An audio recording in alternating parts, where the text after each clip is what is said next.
Hello, everyone, and welcome to another episode of Common Guys. Today, we're going to talk about WWE Raw. I know this is coming a little bit late, but hey, we're going to recap it anyways. Let's go. First off, we got to start with the one, the only American Nightmare. Hit the music. You know what time it is. American Nightmare. He's going to talk about Brock Lesnar. We are moving on to Backlash.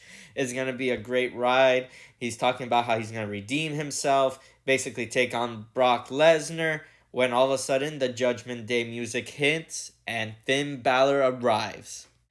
So the question is, what does Finn Balor want to do with the American Nightmare, Cody Rhodes? Well, honestly, Finn Balor comes out here and says, I understand your pain, brother. I understand that you got destroyed by Brock Lesnar, but it's because you are not part of a team. You're not part of a organization that can has your back, that can support you and move you forward. He's giving him a pitch, a very, very solid pitch. Join the Judgment Day, become one of the greatest factions, and in return, we'll get rid of the Brock Lesnar problem. But you know what? Cody Rhodes is better than that. Cody Rhodes is one of the best wrestlers of our generation, our time. And the crowd also was saying basically reject the offer. Cody Rhodes and a Cody Rhodes fashion says, I don't think I heard what you said, but the gist is I think you're asking me to join the Judgment Day and ask the crowd then, what do you think? The crowd resoundingly rejects that offer. Cody Rhodes says, I am on my own.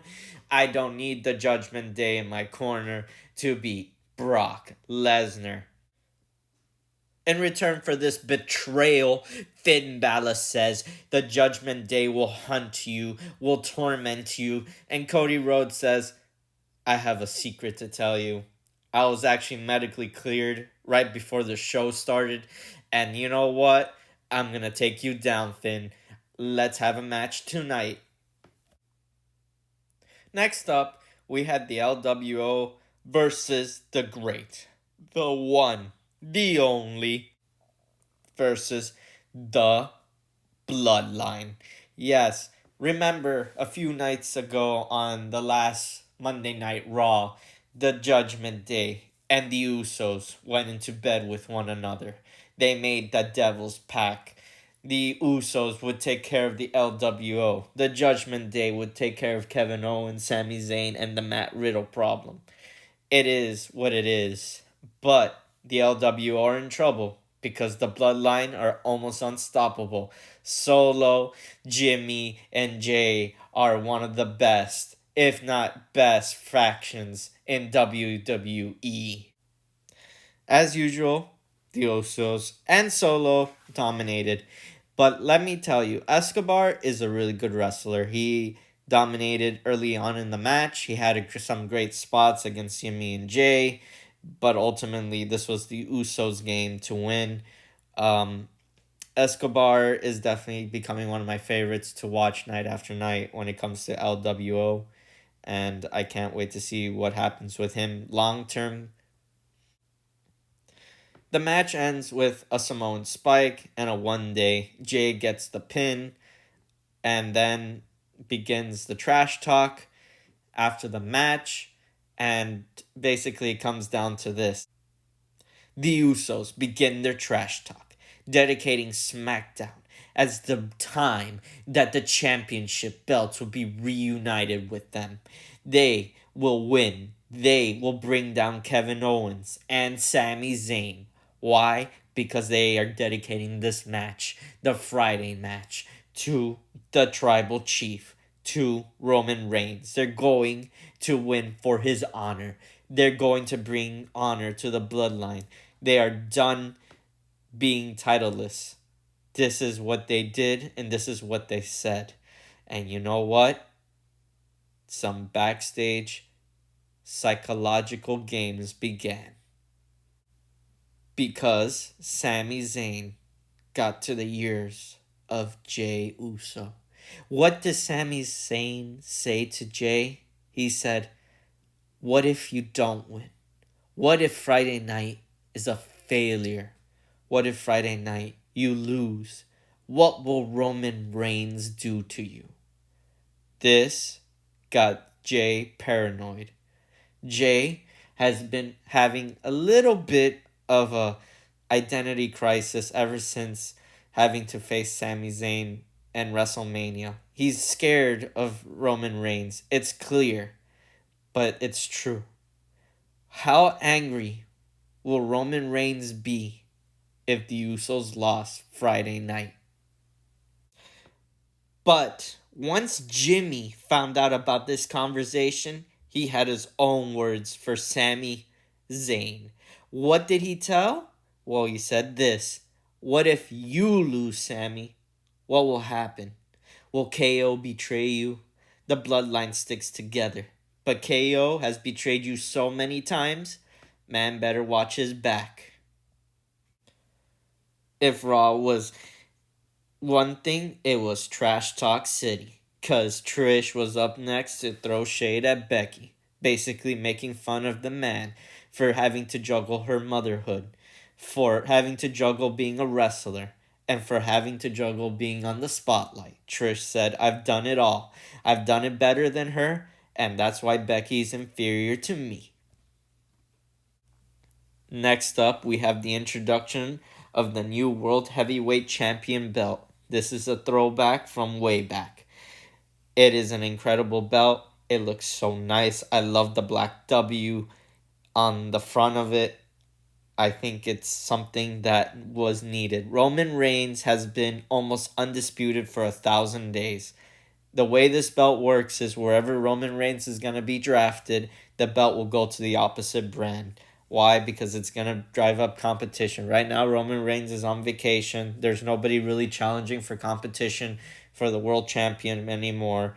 So this gives other wrestlers incentive to play at their best so that they can become world champion. The world heavyweight belt is its own belt, while Roman Reigns still retains the universal belts. It's a great way, great system, and I love how Triple H kind of throws shade. Roman Reigns has been undisputed. He's been the top guy of the company. Yes, he's going to contract himself so he can wrestle less, but that doesn't mean all the other wrestlers have to suffer for that. Love this move by Triple H. I think he did a great job and love the belt. One of my favorite belts are back in WWE. Next up, we have the Cody Rhodes versus Finn Balor match. Judgment Day was not present during this match.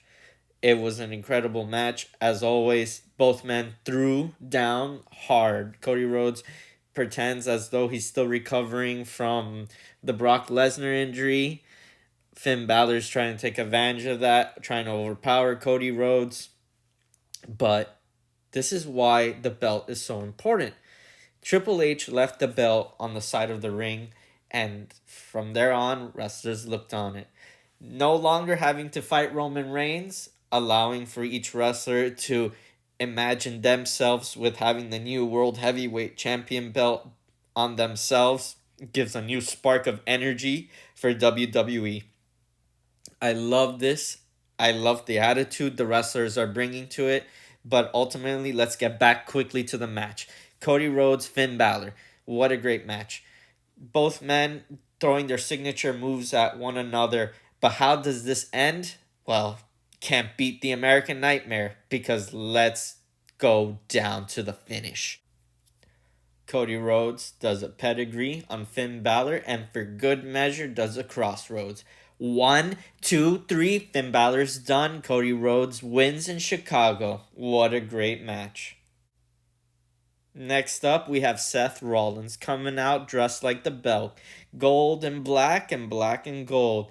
Man, it has one thing in his mind. Gotta be the new champion. Gotta carry the heavyweight. Why? Because he is the king of Raw. He is the king right now that's so on fire, the crowd sings along with him. He does not care about anything else. What he cares about is being the world champion. And ultimately, he does not care about fighting Roman Reigns. What he wants is to chart his own path. Good for you, Seth. But you still have one big problem. Here comes out Omos. Omos is giving Seth a great reminder. Guess what? You're going to have to fight me at Backlash. Seth just kind of smiles at Omos, acknowledges that he is born of greatness. He has height, strength, and everything, but Seth Rollins is his own made man. And you know what? At Backlash, I'm going to knock you out, leave the ring, and what you're going to be left behind with is a crowd chanting and singing to my song. See ya later, Omos, because Seth Rollins wants to be a heavyweight champion. He has no time to waste on you. The final match of the night was Damian Priest versus Rey Mysterio. This match was great. Damian Priest, of course, is part of the Judgment Day. He's got to take care of Rey Mysterio, the deadbeat dad, because Dominic is part of the Judgment Day. He's got to take care of business for Dami because the mommy wants it like that. Damian Priest ultimately is beating up Rey Mysterio. Rey Mysterio gets some spot, but Damian Priest is going to cheat because he's a heel in this faction.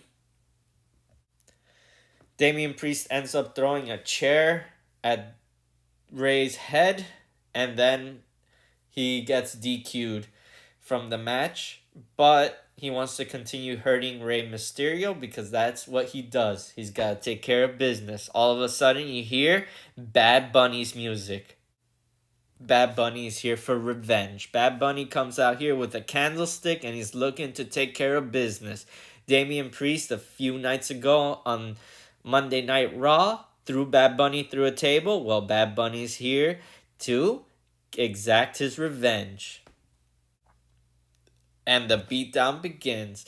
Damian Priest gets hit after hit after hit from Bad Bunny. Bad Bunny is ruthless and resentful because his former friend threw him through a table.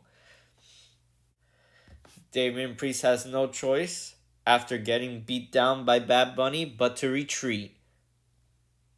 Ultimately, Bad Bunny has these words to say to Damian Priest: that he's no longer hosting Backlash, but he's in Backlash. And Damian, it's time that I whoop your ass right there. The night ends with the Judgment Day having a bunny problem. And that ends the recap from Monday Night Raw. I hope you enjoyed this episode. Please like and subscribe. As always, let me know what was your favorite moment from Monday Night Raw.